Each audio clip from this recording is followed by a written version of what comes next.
Welcome to another Predictable Revenue Live, or PredRev Live, as we like to call them. So, are you in the process of hiring a sales team?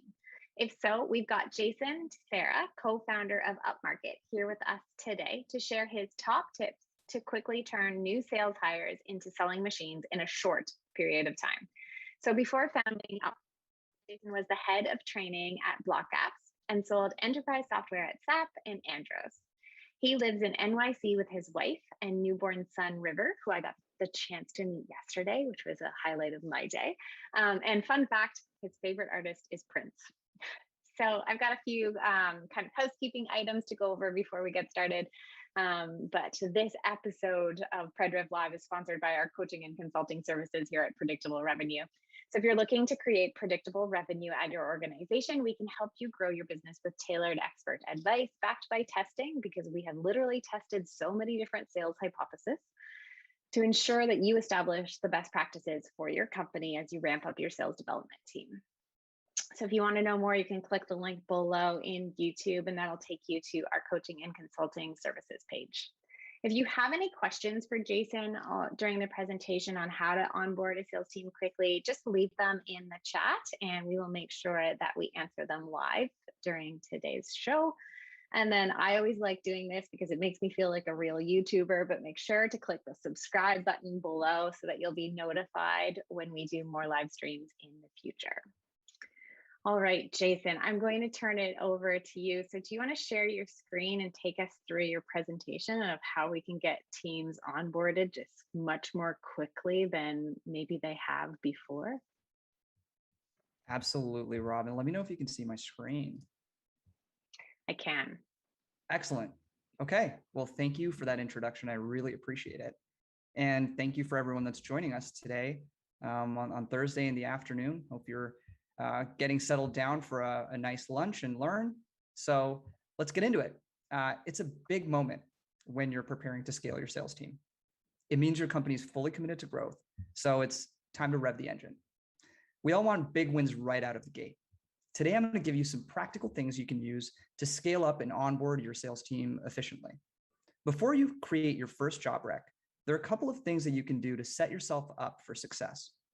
The first thing is, know exactly what kind of person you're looking for. For example, if you have everything laid out for the new hire, and I mean the process, the system that they'll use, and you have information on the accounts that they'll work on, then you're hiring a sales team manager, a sales team member. Great. But if you're hiring someone to create the systems or define the process, you're hiring a sales leader. This is also good. Just make sure you do it before you hire team members. There's nothing worse than hiring someone that has the experience to do day-to-day work, like prospecting and executing on demos, and then ask them to take on the job of creating the process for themselves. So take a step back. Before you think about hiring, it'll be up to you or someone you hire to set up and test the sales process. Now, you have the process in place. Great. Let's talk about hiring the sales team. Here's another pro tip. Always hire 2 or more salespeople at a time. Cohorts are always better than one. When you have 2 or more salespeople, they can work together, learn objection handling, tweak the pitch, and push each other to be better salespeople. As the company grows, they'll be in a great position to grow with it. I'm still friends with my cohort from SAP, and I remember how the camaraderie and community helped us get through the tough times. I'm the guy in the purple shirt in the corner. Now you have your process in place. You know you're going to hire a few salespeople, so it's time to get a little more tactical and put yourself in your new hire's shoes. One of the biggest pain points for a new hire is figuring out what tools they're using and how the tools will work together. Sales teams on average use a combination of 6.5 different software tools to perform their job. Calling software, prospecting software, a CRM, content management. Sound familiar? There's a lot they need to get their hands on. A lot of this stuff can be overwhelming. And it's important that you think about ways to simplify this process down so your hires pick everything up quickly and understand how everything's connected. Now at Upmarket, we've studied what B2B sales teams need, and we've tried to radically simplify the stack down into one solution.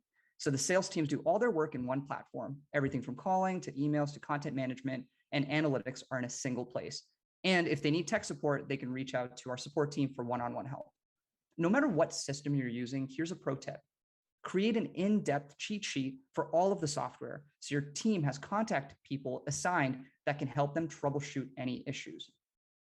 For a new hire, not only do they have to understand how to use each of these systems, they also have to figure out the most efficient way to work across them.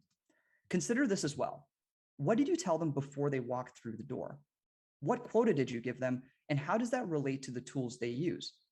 Be prepared to tell them, hey, here's what your goal is going to be for calls, meetings, etc. I like to drive home that sales is a science. There's nothing like knowing how many touch points, conversations, and scheduled pitches it takes to close. After you help them understand how each touch point is covered, make sure the new hire knows where they can see their reports. Okay, so now you're ready. You have your process, your stack, and your hire is starting in 2 weeks. Congrats. Let's get into what the sales onboarding will actually look like. One way to make life easy for your new hires is to create a really structured schedule for the first 30 days. Make sure you help identify sessions that are company-led versus sessions that are role-specific. Here's a really good pro tip that I've seen some companies do. I've seen week 1 be all onboarding led by the company to cover things like company mission, values, organizational structure, etc. And then weeks 2 and 4 to be managed by the sales leader. Now, to make everyone's life really simple, you can create a separate public calendar for sales onboarding so everyone can see exactly what the new hire schedule is. Make sure to start populating the schedule at least 2 weeks before the new hire starts so you can invite the appropriate internal team members who will be involved with each session. And don't forget to set up one-on-ones in advance for the new hire to meet with other team members, office employees, or cross-functional stakeholders. Some organizations like to put the accountability on the new hire to create these introductions. They'll think, oh, this person's in sales. They should have no problem at all reaching out, introducing themselves via Slack to someone and scheduling time on their calendar. This is definitely a mistake. And hey, it's a mistake that I've made myself. New hires have no idea what communication etiquette looks like at your company. Don't cause unnecessary decision-making or stress for them, especially when they're brand new. You want to help them meet as many people as possible since they won't get the opportunity to bump into colleagues walking around the office in these COVID times. Here's a couple suggestions for the types of people you should set meetings for depending on who you're onboarding. So SDRs should meet their AEs, obviously, and team members in marketing and customer success. AEs should definitely meet SDRs, the CRO, people in product, and their counterparts in customer success as well. If your AEs are responsible for following up on invoicing, make sure they also meet someone in billing. The last thing you want is for them to meet someone from billing because an invoice was not paid. All right. The exciting, challenging thing about scaling teams super fast is that what you did last time may not work a second time. The only way to know if your process is working as tightly as you want it to is to get feedback from your new hires. And there's several ways to do it. The first and most timely, and I also think sometimes the most fun, is check-ins. If virtual learning is part of your onboarding process, set up a brief session, say 15 minutes tops, with the peer so that any questions that the new hire has can be immediately addressed after that training. If you don't have the bandwidth to do this throughout the day, you can also schedule an end-of-day check-in so that your new hire has space to ask questions and feel supported. For the first 4 weeks, have your new hire send an end-of-week reflection email early Friday morning. The direction can be as simple as recap and type out the most valuable lessons of the week and any questions you may have. Email your manager these highlights and make sure you're all set for next week. If you're the manager, schedule your end of the week one-on-one after this email gets sent so you have time to review and address any immediate coaching opportunities. It will help make any adjustment to the following week much simpler. I really love this quote. Your sales team carries the culture as they scale. This is from Tom Lawton, the VP of Sales at Chally. Getting feedback from your new hires allows you to identify gaps in knowledge and training so you can make sure the information you're delivering is aligned to the company vision. The more aligned they are, the more you can ensure the company's culture extends into the next cohort. Another way to check in is to perform surveys. Surveys are a great tool to encourage two-way communication with each rep. Surveys can help you understand what motivates the team individually and collectively. So here's some examples. For productivity, do they know how to prioritize job tasks and allocate time to complete them?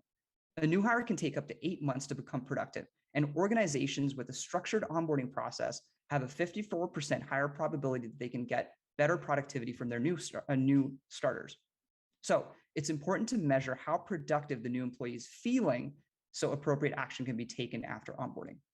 You should also ask questions about confidence, like what is their level of confidence to perform the role after onboarding? You'll definitely want to measure belonging. Social integration is a key factor in a positive onboarding experience.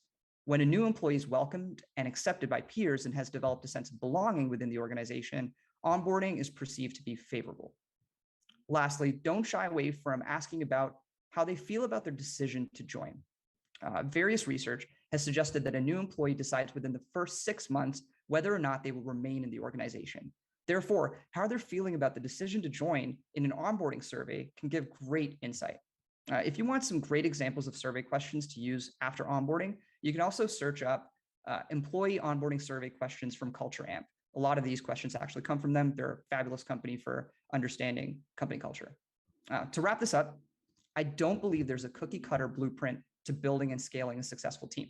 I do believe there are key factors to ensure that the team has the opportunity to be successful, and I think we've covered a lot of them in today's call. Scaling a team is definitely challenging and an incredible adventure, but you're in the driver's seat, so go make it happen.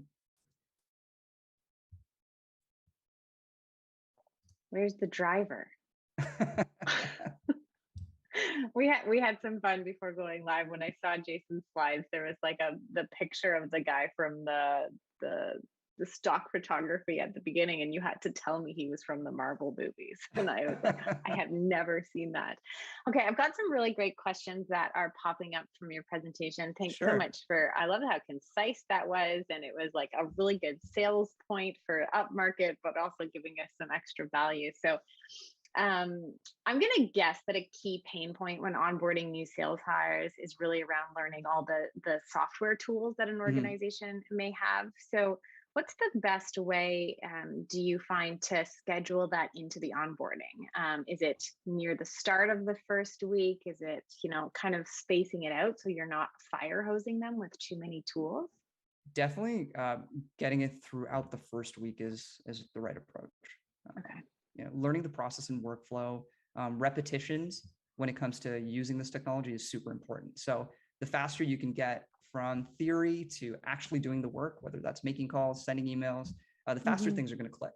There's a statistic that says that 90% of what we learn in sessions is lost within the first, actually 80% of what we learn within sessions is lost within the first 90 days. Whereas things that are repetitive and are used, they just get connected in our brain much faster.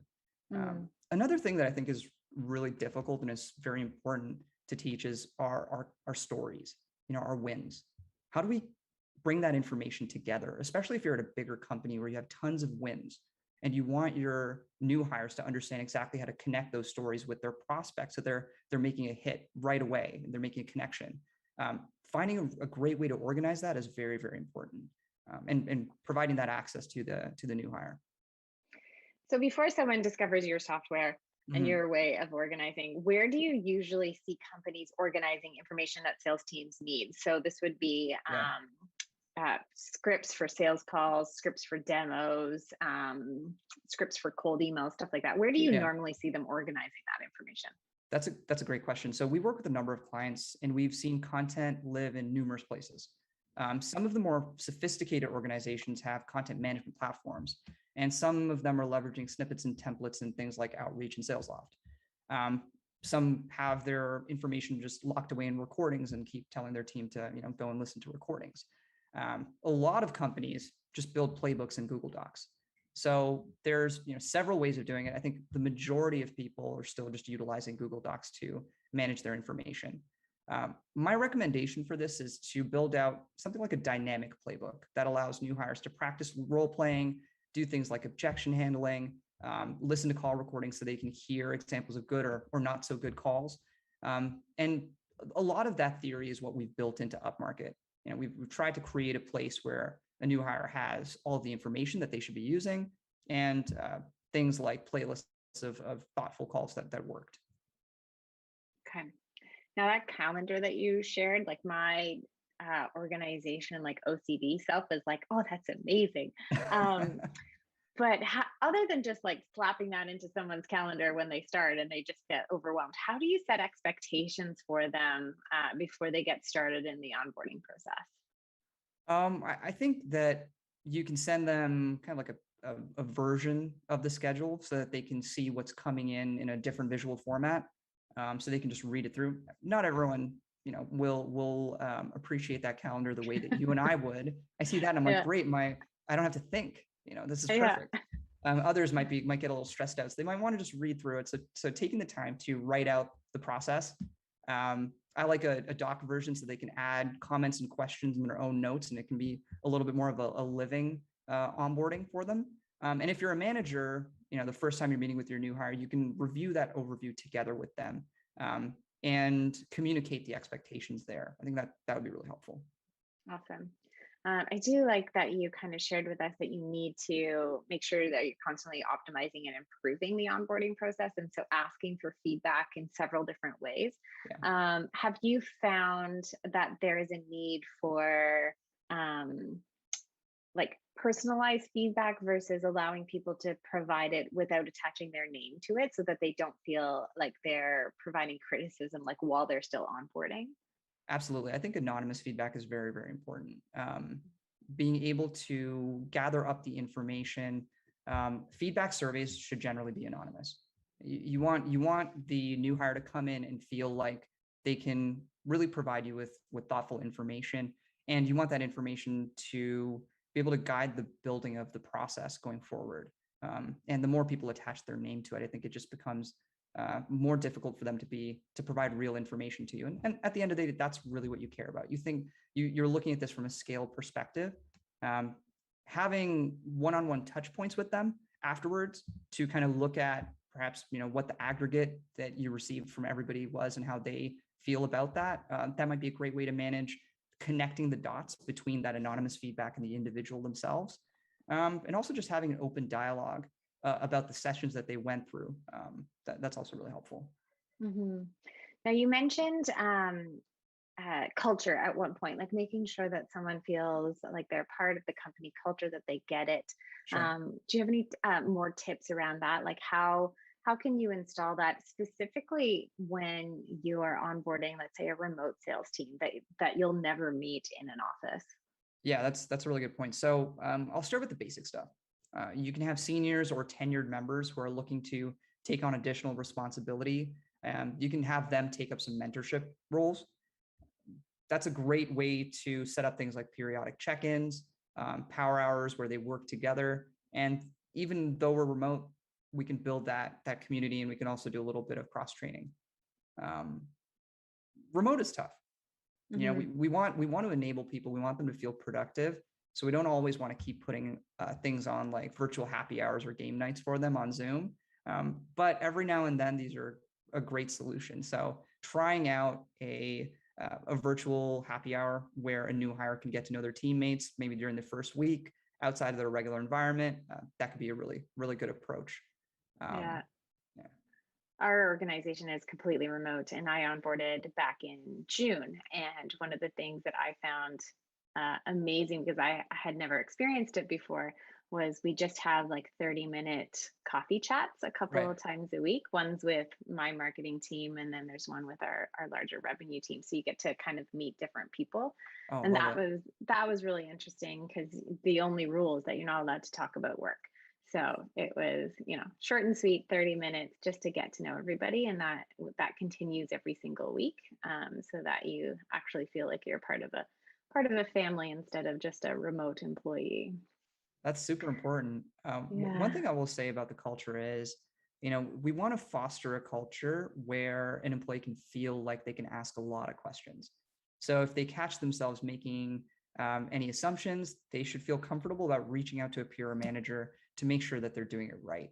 And I think that's just a very important thing that we want to instill right out of the gate, because this is their opportunity to learn. This is their opportunity to feel comfortable about learning about the organization, their role. So giving them the chance and the license to ask questions, super important.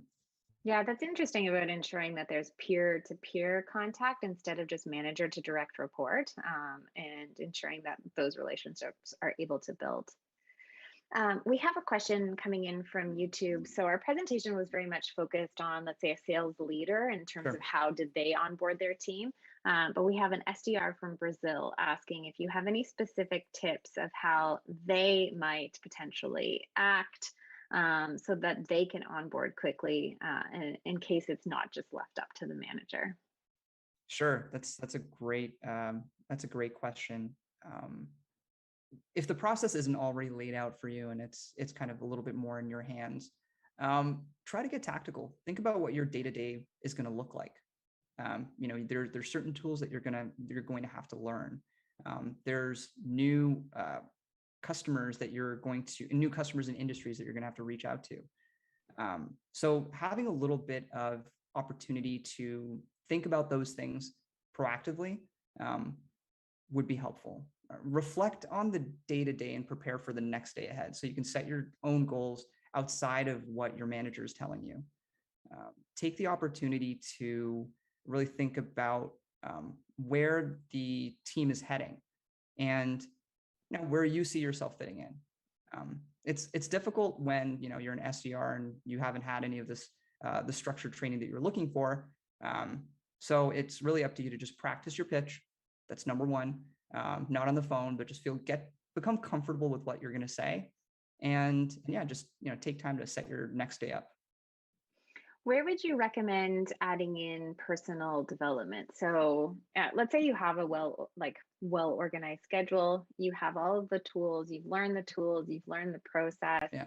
How do you recommend an SDR start to decide what type of podcasts or live streams like this that they start tuning into to hone their craft? Sure. I think that there's a lot of great content on LinkedIn, and there's probably a lot of things that your peers are already asking you, or sorry, that your peers are already viewing and checking with regards to your industry, maybe your specific role in the company. So you Mhm. can ask them, what are the things where are the places that they go to for personal development? Who are the people that they follow? You can sign up for newsletters. SDR Nation is a good example. Of course, there's a predictable revenue newsletter as well. So there's a lot of places for really great content. And once you feel comfortable with the company and the pitch and the industry, then you can start layering that stuff on for sure. But I think that the first month is all about just you understanding your pitch, understanding where all the pieces are, because it's a little bit of a puzzle. So connecting all those pieces together and feeling very comfortable about putting yourself in front of prospects and talking about the business that you're trying to grow. For sure. There's some really great Slack communities too. This is my first sales development role or industry, and I was introduced to the different Hmm. communities that are out there, and they're so amazing to actually. I'm a lurker, Sure. but I definitely watching like the Rev Genius chats go on, and being able to see how instrumental those can be to an SDR or AE role. Sure. Yeah, awesome. Well, if anybody is watching this live or on replay and they have some more questions, what's the best way to reach out to you? You can definitely connect with me on LinkedIn, or send me an email. I'm super easy to get in touch with. It's jason@upmarket.ai. We're also on Twitter. It's Jason Tissera on Twitter. So Awesome. yeah, I please don't don't hesitate. I don't think we have any more questions from the audience. So thank you so much for your time today and sharing some knowledge. We Sure. really appreciate